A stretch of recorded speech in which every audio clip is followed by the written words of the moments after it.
एक गांव के अंदर बूढ़ी औरत रहती थी और वो किसी से बात भी नहीं करती थी। दिन में बाहर नहीं निकलती थी और घर के अंदर रहती थी। सिर्फ वो रात में ही बाहर निकला करती थी। उसके पास एक भैंस भी थी। वो दिन भर भूख के मारे तड़पती रहती थी, लेकिन वो बूढ़ी औरत उसे फिर भी चारा नहीं डालती थी और रात का समय होने पर उसे चारा डाल देती थी, क्योंकि वो बूढ़ी औरत आम औरत नहीं थी, वो चुड़ैल थी और वो सभी गांव वालों से छुप छुप के रह रही होती है। फिर एक दिन उसकी भैंस भूख से तड़प रही होती है। तभी दो दोस्त वहाँ से गुजर रहे होते हैं और उस भैंस को भूखा तड़पते देख रुक जाते हैं। अरे मूसा भाई, लगता है ये बुढ़िया सठिया गई है। इसकी भैंस रोज भूख के मारे तड़पती रहती है और ये फिर भी घर से बाहर नहीं निकलती।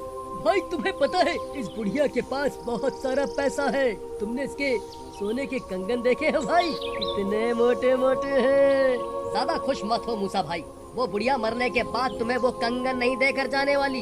अरे भाई, मैं तो कहता हूँ हम रात होने पर इसके घर में घुस जाते हैं। वैसे भी ये अकेली ही रहती है, ये हमारा कुछ बिगाड़ नहीं पाएगी। हाथ पैर बांधकर इसकी सारी धन दौलत पर हाथ साफ कर देंगे। फिर वो अपने अपने घर चले जाते हैं। रात होने पर दोनों बुढ़िया के घर के पास पहुंच जाते हैं। शिवम भाई देखो, वो बुढ़िया अपने घर का दरवाजा बंद करना भूल गई है। यही सही मौका है, चलो मेरे पीछे पीछे आओ। फिर वो दोनों बुढ़िया के घर के अंदर घुस जाते हैं और उसके घर में बहुत अंधेरा होता है और वो दोनों इधर उधर कीमती चीजों की तलाश करने लगते हैं। जो भी कीमती चीज मिली उसको एक थैली में भर लेते हैं।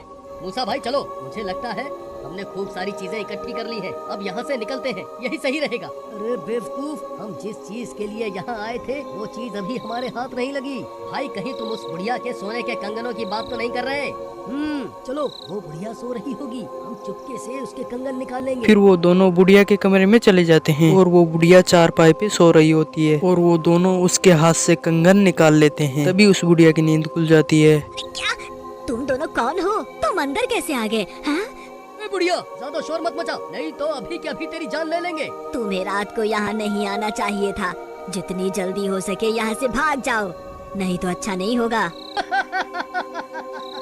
अरे शिवम भाई देख तो, ये बुढ़िया हमें यहाँ से भागने को कह रही है। ए बुढ़िया, अभी हमारा काम पूरा नहीं हुआ है। मेरे पास जितने भी पैसे हैं अभी के अभी हमें दे दे। मूसा भाई, मुझे तो कुछ ठीक नहीं लग रहा। ये बुढ़िया ऐसे घुर्रा क्यों रही है? भाई मुझे डर लग रहा है। भागो यहाँ से। अरे भागो रे, अपनी जान बचा कर। तभी शिवम वहाँ से भाग जाता है और मूसा वहीं रह जाता है। तभी वो चुड़ैल में बदलकर मूसा का हाथ पकड़ लेती है। ये तो चुड़ैल बन गई। अरे मर गए रे शिवम भाई, मुझे बचाओ, ये बुढ़िया तो चुड़ैल निकली। अरे बुढ़िया जी मुझे माफ कर दो, आप तो गुस्सा आते ही चुड़ैल बन गई। अरे मर गया रे।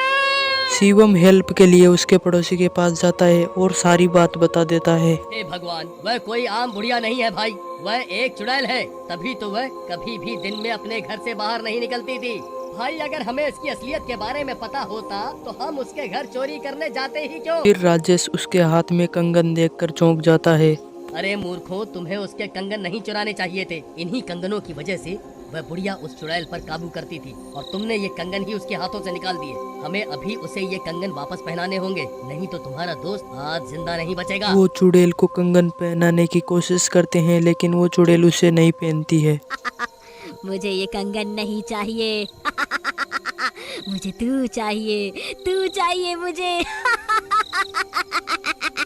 मूसा घर पे नहीं गया, इस कारण उसकी पत्नी भी परेशान हो गई थी और वो उसकी तलाश में निकल पड़ती है। तभी वो बुढ़िया के घर के पास आती है तो बुढ़िया के घर में से बहुत तेज आवाज आ रही थी, तो वो भी उसके घर में चली जाती है और सारी बात उसे पता चल जाती है। उसकी पत्नी को देखकर चुड़ैल चौंक जाती है और इसका फायदा उठाकर वो कंगन पहना देते हैं। इसी कारण वो बच जाते हैं और वो वापस बुढ़िया बन जाती है। बुढ़िया जी हमें माफ कर दो, हम आपके घर चोरी करने आ गए, हमें माफ कर दो। कोई बात नहीं, मैंने तुम्हें माफ किया, लेकिन मेरी इस असलियत के बारे में कभी किसी को नहीं बताना। और वो तीनों वहाँ से चले जाते हैं। उसकी पत्नी की वजह से वो बच जाते हैं। वीडियो को लाइक कर दीजिए और चैनल पे नए हो सब्सक्राइब कर लीजिए।